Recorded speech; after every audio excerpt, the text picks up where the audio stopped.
Hello, I am Luke Openshaw. I lead the channel business at Amazon Web Services for NATO and Europe. And I'm joined today by Dmytro, founder of Osavul. If I can take you back to 2022, what led you to form Osavul? I think 2022 was a pivotal year for the whole world because Russia invaded Ukraine and it changed the global security ecosystem. People started talking a lot more about OSINT, about open source intelligence and the value of this approach. We built a AI-powered situational awareness capabilities for assessing the information environment and extracting intelligence out of the vast amount of open source data to make a fast, effective decisions on a battlefield and in a peacetime. You've been in business for 3 years now. How do you see some of those government requirements changing? We see that right now, open source intelligence, it's absolutely necessary tool for situational awareness, for countering information and cyber threats. Our customers were starting to realize the value of the open source data, and that's why they're asking for more. In the last few months, we increased amount of data that we processed by 3 times, which is a huge growth for us.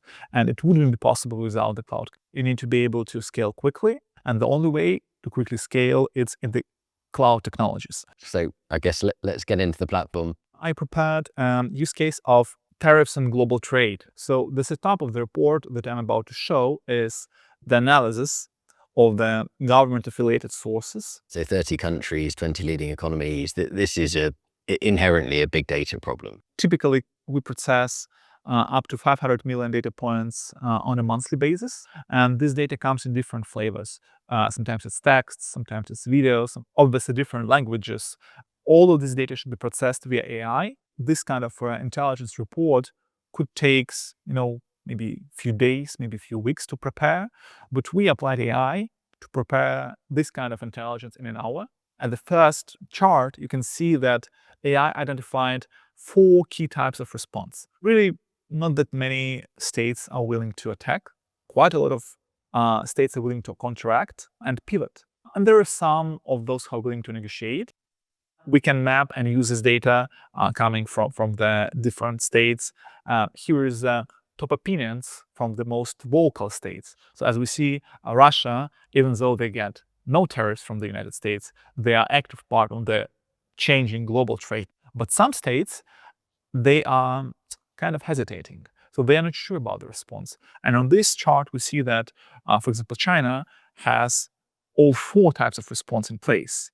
So the tool from that perspective is helping analysts identify anomalies? Yeah, it helps identify anomalies, it helps identify trends, and then it helps to identify into each specific response from each specific state in the next visual that I'm about to show.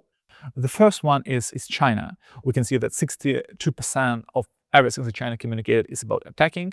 But also, by the way, there is quite some negotiate, pivot, and contract responses. So they're also hesitating a bit. We can not only analyze categories, but analyze specific opinions that the Chinese government spread worldwide about the tariffs. And you can read all of them in here. Each country has their own card, as well as international blocks, like, for example, European Union. So this kind of view allows you to deep dive into all the details. And we can apply AI to convert all of this data to the AI-powered report that is easy to read and can be understood by decision maker who may not be the intelligence analyst, right? Nowadays, everything happens so fast and you anyway need to respond. You need to take an action. And then you have a choice. You can either be subjective in your response or objective, right? To be objective, you need to have an intel. The question is, how good is intel? How comprehensive and how data-driven is it? So you're a 30-plus person venture-backed startup operating in one of the most complex global industries out there. How has cloud enabled your growth, both from a business, but I guess as interestingly from a technical perspective? Amount of data that we process growing dramatically, and it's going to grow even more. Second, it's security and compliance. we as a company, we don't want to spend all of our time on a security. And thanks to the cloud computing capabilities, it's in there, and we don't need to worry about that. Thank you for today's discussion. Thank you for the platform deep dive. It's been great to see it in more detail. And thank you for the partnership at NATO and across Europe.